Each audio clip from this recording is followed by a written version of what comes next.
مولاي صل وسلم دائما أبدا على حبيبك خير الخلق كلهم. الحمد لله الذي وحده والصلاة والسلام على من لا نبي بعده. اما بعد فاعوذ باللہ من الشیطان الرجیم. بسم اللہ الرحمن الرحیم. قال اللہ تبارک و تعالی فی القرآن المجید والفرقان الحمید. ومن الناس من یشری نفسه ابتغاء مرضات اللہ واللہ رؤوف بالعباد. صدق اللہ المولانا العظیم. مولاي صل وسلم دائما ابدا علی حبیبک خیر الخلق کلہم. محبوب کریم رؤوف الرحیم علیہ افضل الصلاۃ و تسلیم کی بارگاہ بکس پناہ میں ہدیہ درود و السلام پیش فرمائے. اللہم صل علی سیدنا مولانا محمد صلی اللہ علیہ وسلم. صلاۃ و سلام علیک یا سیدی یا نبی اللہ وعلی آلک و اصحابک یا نور اللہ. عزیزان محترم، پچھلے درس قرآن میں آپ نے سورہ بقرہ کی آیت نمبر 205 تک آپ نے سماعت فرمایا تھا. آج ہم اس سے آگے انشاءاللہ بڑھیں گے. پچھلے درس قرآن میں جو ذکر تھا وہ تھا منافقین کا. پچھلی آیات میں منافقین کا ذکر آیا. میں تھوڑا سا اس کو ریکیپ کر دوں تاکہ آپ لوگوں کے ذہن میں تازہ ہو جائے بات. وہ لوگ جو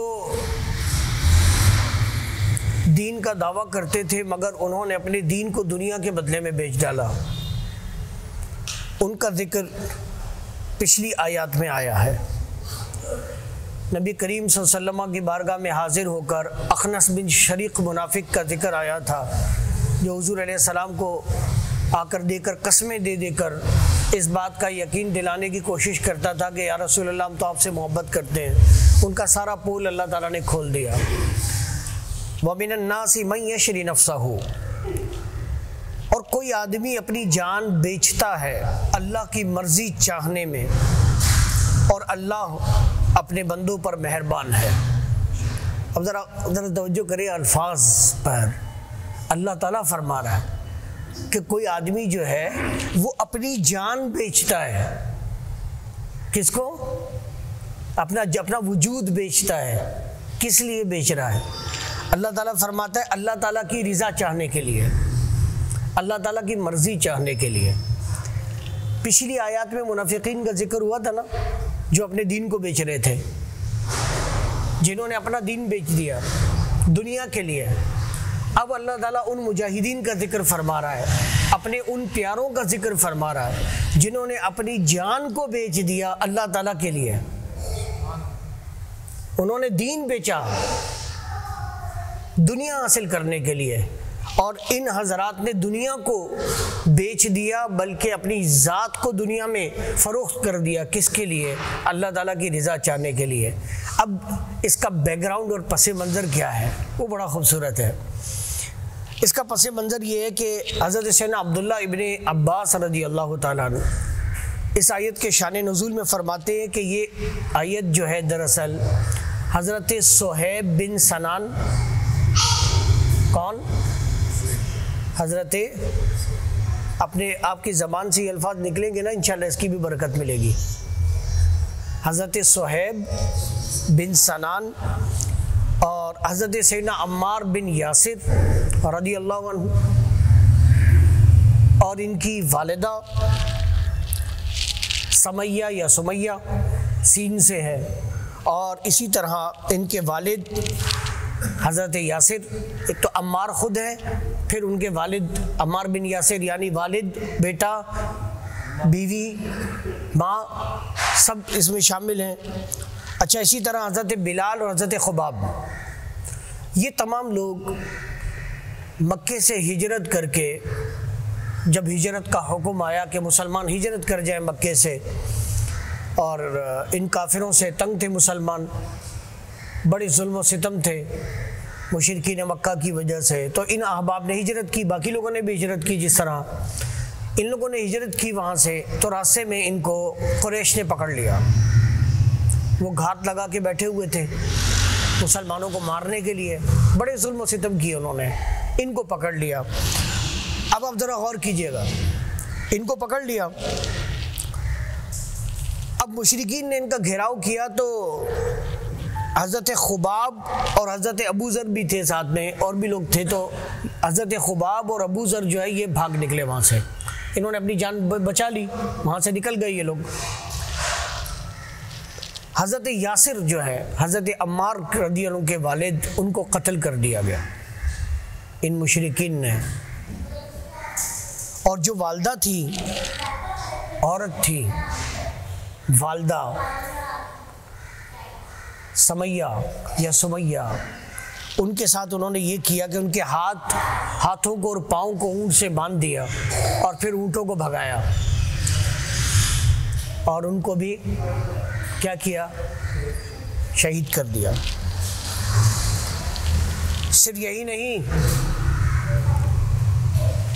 2 ہاتھ ان کے علیحدہ اونٹ سے باندھے، 2 پاؤں علیحدہ اونٹ سے باندھے، اور پھر ان دونوں کو بھگایا، جس سے ان کے دونوں ہاتھ بھی علیحدہ ہو گئے، دونوں پیر بھی علیحدہ ہو گئے۔ میرے بھائیوں، وہ بھی شہید ہو گئی اس سے۔ حضرت صہیب جو تھے یہ 100 سال کے تھے، کتنے، ان کی عمر کتنی تھی اس وقت؟ 100 ایئرز۔ انہوں نے، یہ بہترین تیر انداز تھے، انہوں نے للکارا۔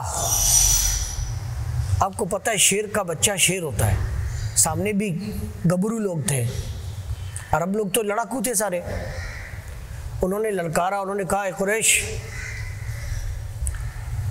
میں کیسا تیر انداز ہوں تمہیں پتہ ہے، جب تک میرے تیر ہیں میں تم میں سے ایک تیر کے بدلے میں تمہارے 10 گنا آدمی ماروں گا، جب تک میرے تیر ختم نہیں ہوتے، اس کے بعد میری تلوار بھی ہے، تو جب تک میری تلوار ہے تب تک تو تم میرے پاس بھی نہیں آ سکتے۔ میری عمر اتنی ہے کہ میرے زندہ ہونے سے تمہیں کوئی فائدہ نہیں، میں مر جاؤں تو تمہیں کوئی نقصان نہیں۔ سودا کرتے ہیں کہ مکے میں میرا بہت سارا سامان ہے جو میں نے دفن کیا ہوا ہے، میرا خزانہ ہے، میرا مال ہے، اس کے بدلے میں میرا سودا کر لو، اور مجھے میرے آقا، میری جان مصطفیٰ جان رحمت صلی اللہ علیہ وسلم کے پاس جانے دو، یہ سب لے لو تم۔ انہوں نے کہا ڈن ہے، ٹھیک ہے۔ حضرت صہیب رضی اللہ تعالیٰ نے یہ سودا کیا، ان کو جگہ بتائی کہ یہاں میرا سارا مال موجود ہے۔ اس کے بعد آپ مدینہ طیبہ آئے، مدینہ پاک آئے، تو سب سے پہلے جو ملاقات ہوتی ہے وہ حضرت سیدنا ابو بکر صدیق رضی اللہ عنہ سے ہوتی ہے۔ آپ ذرا سننا، ابھی سارے سننا، یہ ہماری باتیں ہیں، ہمارے دین کی باتیں، ہمارے رگ و ریشے میں جس رب کا نام ہے، جس مصطفیٰ کریم صلی اللہ علیہ وسلم کا ہم نے کلمہ پڑھا، یہ ان کے دین کی بات ہے، یہ اس قرآن کی بات ہے۔ سیدنا ابو بکر صدیق رضی اللہ عنہ سے ملے اور کہا صہیب تم نے تو بڑی بہترین تجارت کی ہے۔ صہیب رضی اللہ عنہ نے کہا کہ کون سی تجارت؟ کہا وہی جو تم کافروں سے کر کے آئے ہو، وہاں تم تجارت کر رہے تھے اور یہاں اللہ تعالیٰ تمہارے حق میں آیتیں اتار رہا تھا، اللہ تعالیٰ تمہاری ثنا میں، تمہاری تعریف میں قرآن کی یہ آیتیں اتار رہا تھا۔ کون سی آیتیں؟ یہ والی۔ اللہ تعالیٰ فرماتا ہے وَمِنَ النَّاسِ مَن يَشْرِي نَفْسَهُ ابتغاء مرضات اللہ، اور وہ آدمی اور کوئی آدمی اپنی جان بیچتا ہے۔ اشترا کا مطلب خریدنا بھی ہوتا ہے، ہم اس کے لفظی معنی میں نہیں جاتے، ترجمہ کنز الایمان ہی رکھتے ہیں۔ تو اس کے اندر کافی گفتگو ہے. اصل میں انہوں نے جنت خرید لی اور مسلمان نے تو اپنی جان کو، اپنے مال کو، اپنی عزت کو بیچ دیا ہے اپنے رب کے بارگاہ میں جنت کے بدلے میں. تو انہوں نے اس طرح کیا اللہ تعالیٰ کی رضا چاہنے کے لیے. اللہ تعالیٰ فرماتا ہے واللہ رؤوف الرحیم، واللہ رؤوف بالعباد، اور اللہ تعالیٰ بندوں پر مہربان ہے. اب یہ آیت طیبہ انہوں نے اپنی جان، اپنے مال کو دے کر اپنی جان کو کفار سے چھڑا لیا. کس لیے؟ مصطفیٰ جان رحمت صلی اللہ علیہ وسلم کی بارگاہ میں آنے کے لیے. تو دیکھیں دونوں تصویر کے دونوں رخ اللہ تعالیٰ نے دکھائے. ایک تو وہ منافقین تھے کہ جب جنگ اسلام کو ان کی ضرورت پڑتی تو وہ ہیلے بہانے ڈھونڈنے لگ جاتے. عام صحابہ کرام کے ذہنوں میں بھی باتیں ڈالنے لگ جاتے کہ ہمارے پاس تو کچھ بھی نہیں ہے، ہم ایک آدمی کے لیے لڑیں گے، ہم کیسے جائیں گے، ہم تو یہیں رک جاتے ہیں، جب یہ لوگ ہو کر آ جائیں گے تو دیکھیں گے مال غنیمت میں سے بھی حصہ مل جائے گا. جس طرح ہمارے ہاں آج نام نہاد کچھ لوگ جب ناموس رسالت کا مسئلہ آتا ہے تو خاموش ہو جاتے ہیں. عورت مارچ میں اللہ اس کے رسول کی گستاخی کرتے ہیں، ان کی زبانیں خاموش ہوتی ہیں. لیکن یہی لوگ جب ان کی ذات پر کوئی بات آتی ہے تو یہ بلبلا اٹھتے ہیں، ان کے متعلقین، ان کے محبین بلبلا اٹھتے ہیں. لیکن ناموس رسالت پر ان کی الفاظ نہیں نکلتے. کیوں؟ ایسا کیوں ہے؟ یہ اپنے متعلقین کو طرح طرح کے ہیلے اور بہانوں سے ان کو شانت کرتے ہیں، کیونکہ محبت تو اندھی ہوتی ہے. انہوں نے اپنے عقیدت مندوں کو اس طرح جکڑ کر رکھا ہوا ہے کہ وہ عقل کے اندھے. عوام تو عوام ہوتی ہے، انہیں کیا پتہ، دین کے نام پر بہک جاتی ہے. یہ بہکانے والے بھیڑیے ان کو نوچ نوچ کر کھا رہے ہیں. تو غیرت مند لوگ تو اس طرح کا کام کرتے ہیں، جنہوں نے اپنے آپ کو اللہ اور اس کے رسول کے نام پر دے دیا ہے تو پھر اس کا حکمرانوں سے ڈرنے کا تو بنتا ہی نہیں ہے، ان کا کافروں سے ڈرنے کا تو بنتا ہی نہیں ہے. وہ تو اللہ سے ڈرتے ہیں، اس کے رسول کی محبت ان کے دلوں میں ہوتی ہے، پھر دنیا میں وہ کسی سے نہیں ڈرتے حق بات کہنے میں. تو یہی معیار اللہ تعالیٰ بتا رہا ہے کہ ایک وہ تھے جنہوں نے اپنے دین کو بیچ دیا، خاموش ہو گئے، اپنی زبانوں کو خاموش کر لیا حق بولنے سے. ان کا خاموش رہنا کافروں کی بہت بڑی معاونت ہو گئی، کیونکہ جب بھی آپ کوئی پریشر بلڈ کرتے ہیں نا، عوامی احتجاج ہوتا ہے جس سے ایوانوں تک یہ خبر پہنچتی ہے کہ عوام کے اندر بہت زیادہ ایک معذور شخص دنیا سے گیا، لاکھوں کروڑوں لوگ جنازے میں آئے. صرف خاموش جنازے نے کفار کا جنازہ نکال دیا، لبرلز کا جنازہ نکال دیا. جو کہتے تھے تو مٹھی بھر لوگ ہیں، مٹھی بھر لوگ دیکھنے تھے تو خواتین کے جو کرائے کے لوگ لائے ہوئے تھے، جن میں نہ جانے گندی عورتیں تھیں، ہم جنس پرستوں کو لے کر آئے تھے، جس پر میں ابھی آگے بات کرتا ہوں. یہ گندے لوگ لے کر آئے تھے اور جن کے ارد گرد حکومت نے خود ان کو سیکیورٹی فراہم کی تھی کہ ان کے اوپر کوئی حملہ نہ کرے. یہ ہوتے ہیں مٹھی بھر لوگ، اس کو کہتے ہیں مٹھی بھر لوگ جو لے کر آئے تھے تم. یہ ہیں وہ لوگ منافقین جن کا ذکر قرآن میں آ رہا ہے کہ یہ بار بار آپ کو اس بات کا یقین دلاتے ہیں کہ ہم بھی تو مسلمان ہیں، ہم بھی تو کلمہ پڑھتے ہیں، لیکن زبان سے اندر سے کافر ہیں. ان کا عمل بتا رہا ہے، یہ کہہ رہے ہیں ہم مسلمان ہیں، لیکن کہہ رہے ہیں کہ اللہ بھی سن لے، رسول بھی سن لے، ہمیں آزادی چاہیے. آزادی چاہیے؟ تم تو ویسے ہی آزاد ہو، تم یہ بول کر ہی دین اسلام سے خارج ہو چکے ہو، تم دین اسلام سے فارغ ہو چکے ہو. تو بہرحال اللہ تعالیٰ نے واضح طور پر بیان فرما دیا. اللہ اگلی آیت میں اللہ تعالیٰ فرماتا ہے یا ایھا الذین آمنوا. ابھی آپ سنیں تو صحیح، یا ایھا الذین آمنوا ادخلوا فی السلم کافہ ولا تتبعوا خطوات الشیطان انہ لکم عدو مبین فَإِن زَلَلْتُم مِّن بَعْدِ مَا جَاءَتْكُمُ الْبَيِّنَاتُ فَاعْلَمُوا أَنَّ اللَّهَ عَزِيزٌ حَكِيمٌ. اللہ تعالیٰ فرماتا ہے اے ایمان والو اسلام میں پورے داخل ہو اور شیطان کے قدموں پر نہ چلو، بے شک وہ تمہارا کھلا دشمن ہے، اور اگر اس کے بعد بھی تم پھسلو بچلو کہ تمہارے پاس روشن حکم آئے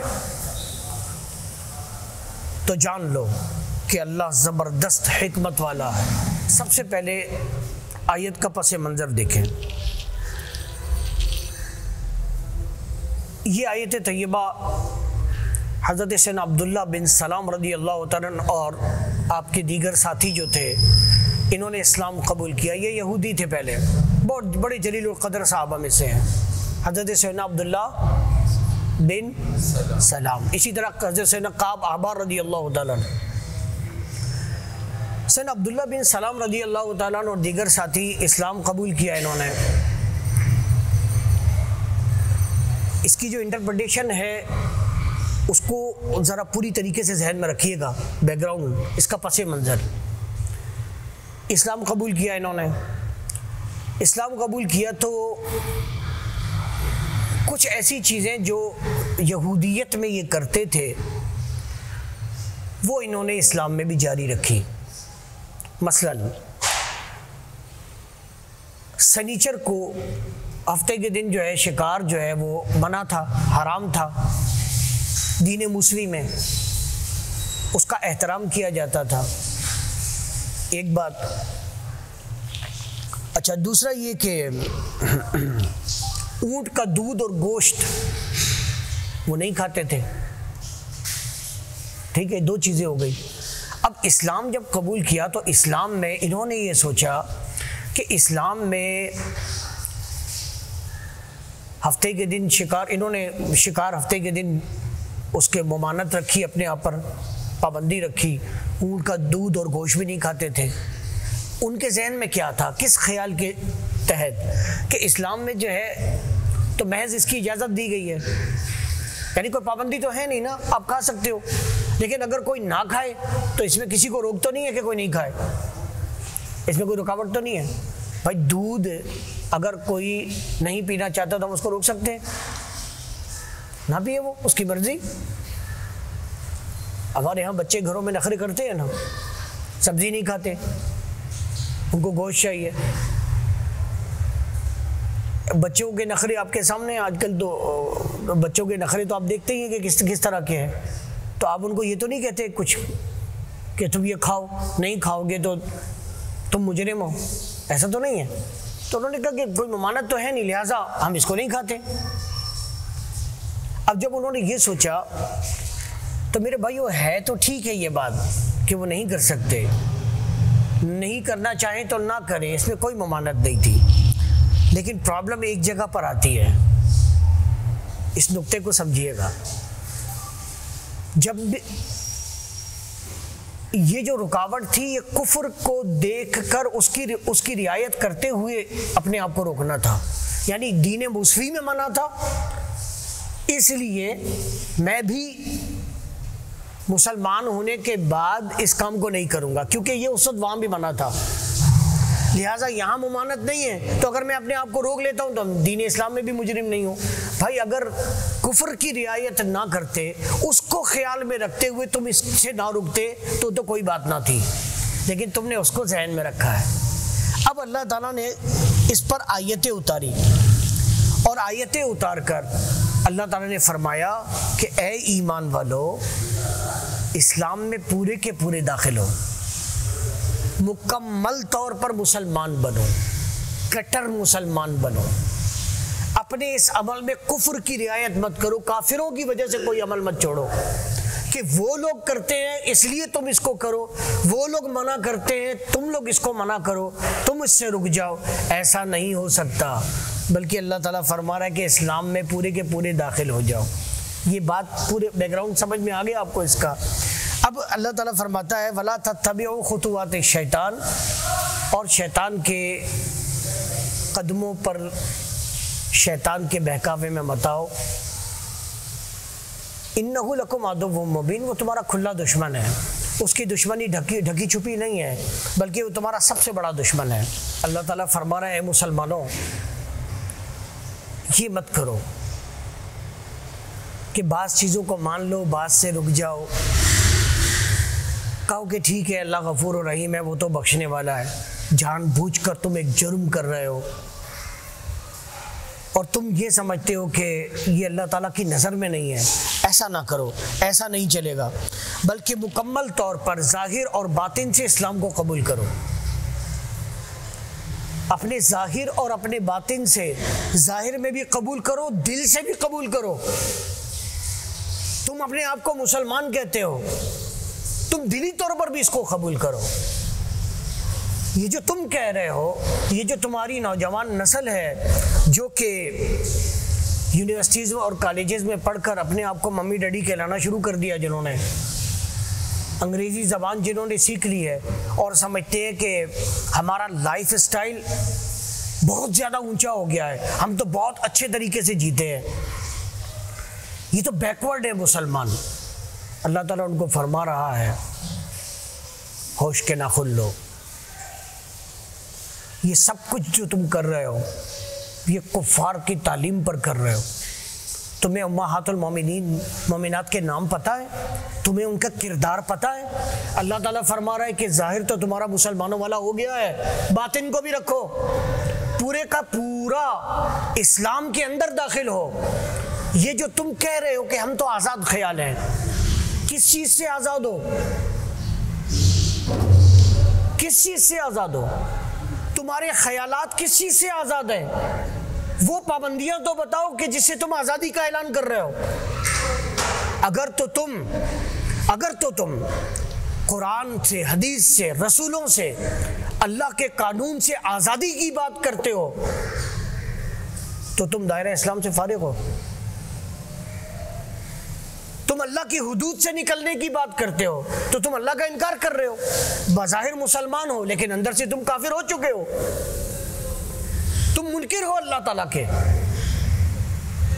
اور اللہ تعالیٰ فرما رہا ہے لا تتبعوا خطوات الشیطان، جس کو تم آزاد خیالی کہہ رہے ہو، جس کو تم براڈ مائنڈڈ کہہ رہے ہو، وہ تو شیطان کا راستہ ہے، اور تمہیں یہ بات اچھی طرح پتا ہے کہ یہ شیطان کا راستہ ہے۔ اس کے نقصان معاشرے کے اندر واضح طور پر نظر آ رہے ہیں۔ ماں بہن بیٹی کا فرق نہ رہے، یہ ہے یورپ کا، وہ تو تباہ ہو چکے، شیطان نے ان کو تباہ کر دیا۔ اللہ تعالیٰ نے خطاب کیا ہے کس سے، ذرا غور کیجئے۔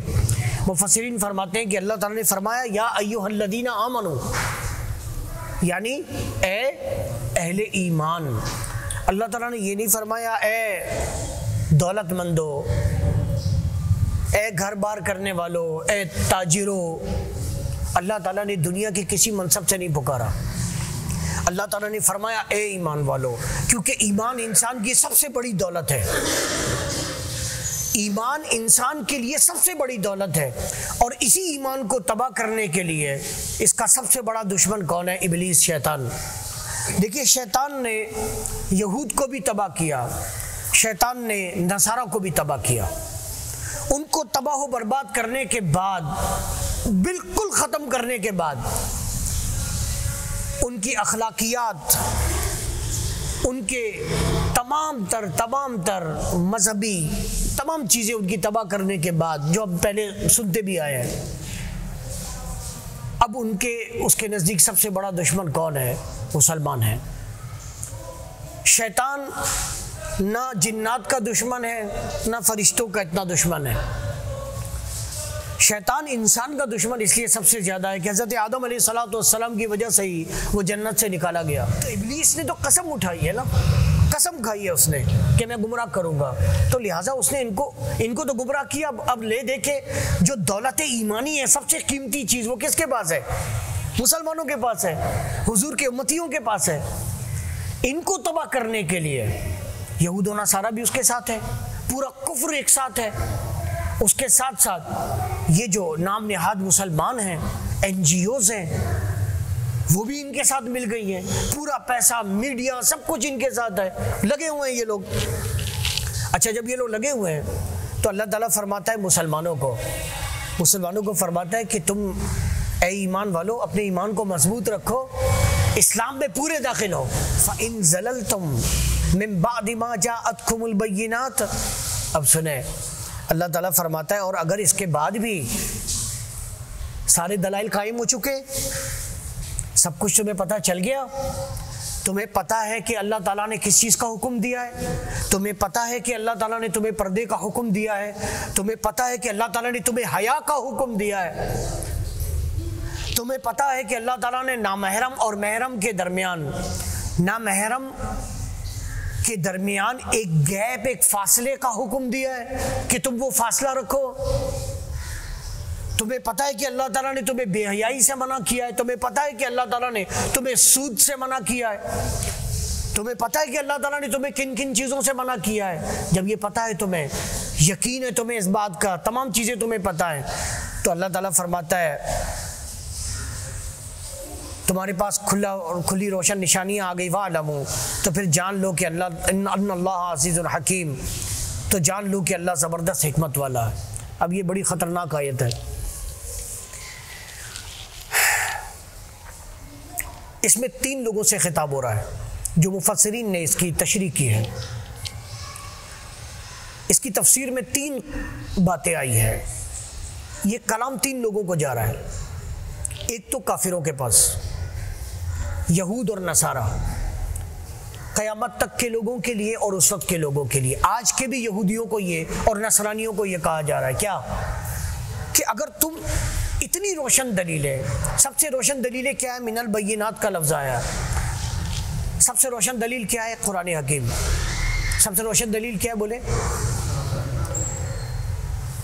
قرآن کتنا بڑا معجزہ ہے، کیسی دلیل ہے، کوئی ہے اس کا انکار کرنے والا؟ اس کے بعد روشن دلیل کیا ہے؟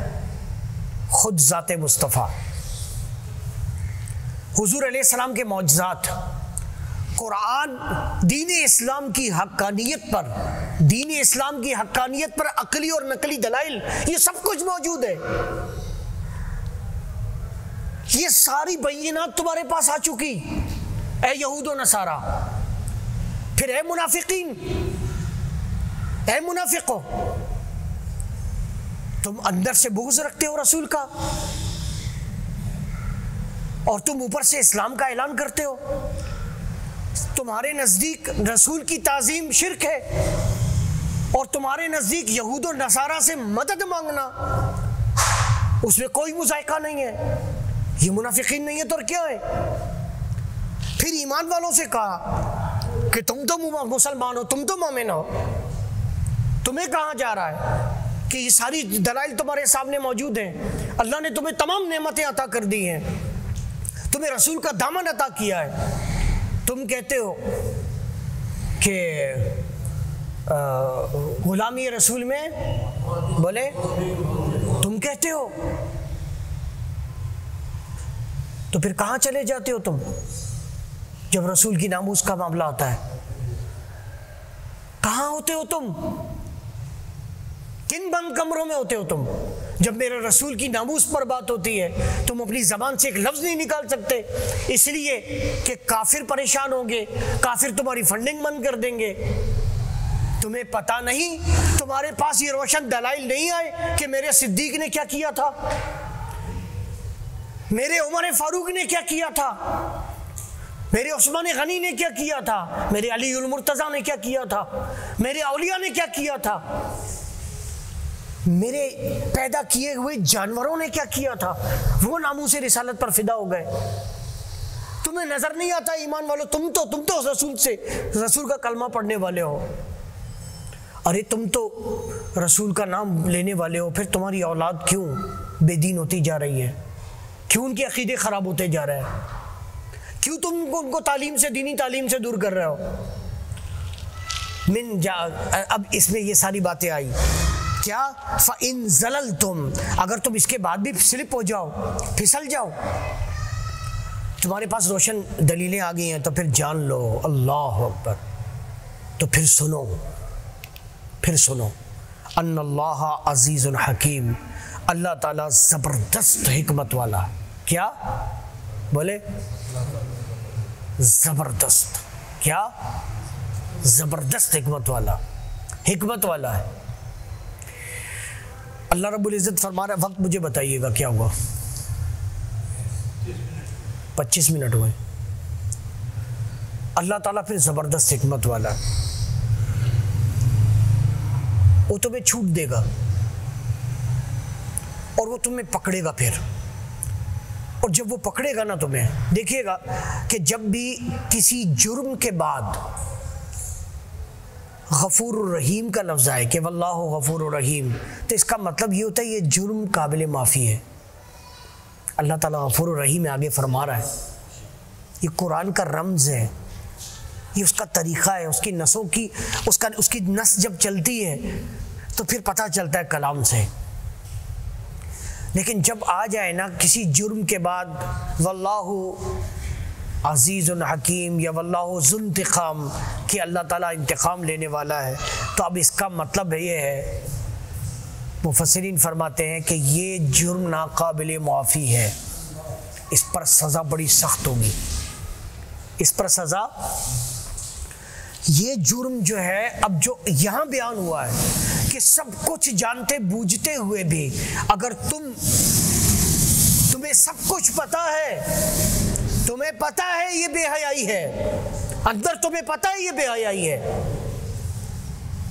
لیکن تمہارا سرکل ایسا ہے، تم نے اپنے ذہن کے اندر یہ نفسیاتی مرض تمہارے اندر ہے. بیسیکلی تمہارے اندر تم نفسیاتی مریض ہو. نفسیاتی مرض کی وجہ سے تم اپنے آپ کو یہ سمجھ رہے ہو کہ ہم تو بہت ترقی یافتہ ہو گئے ہیں. تو جان لینا تم نے اللہ اور اس کے رسول کے فرمان کو تو ٹالا ہے، پڑھا بھی ہے لیکن ٹال رہے ہو تم اس کو. تو پھر یاد رکھنا اس کا انتقام بہت بڑا ہے، وہ تم سے انتقام لے گا. صوفیہ کرام فرماتے ہیں اس آیت کے بارے میں، فرماتے ہیں کہ دنیا میں دو چیزیں ہیں، ایک تو اس میں پھسلن بھی ہے، دوسرا اندھیرا بھی ہے.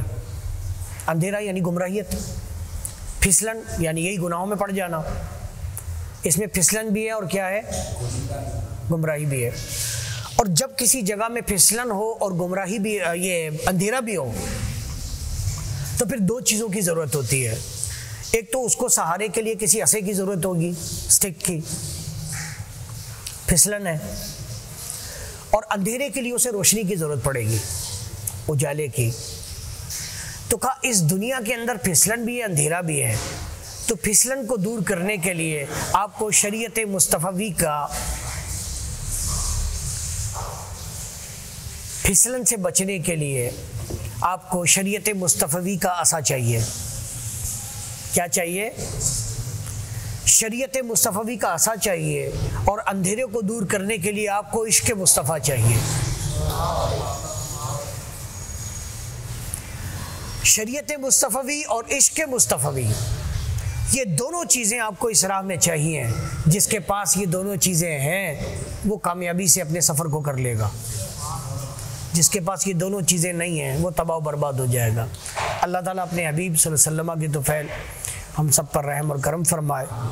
آپ سب کی، ہم سب کی حاضری قبول فرمائے. وآخر دعوانا الحمدللہ رب العالمین.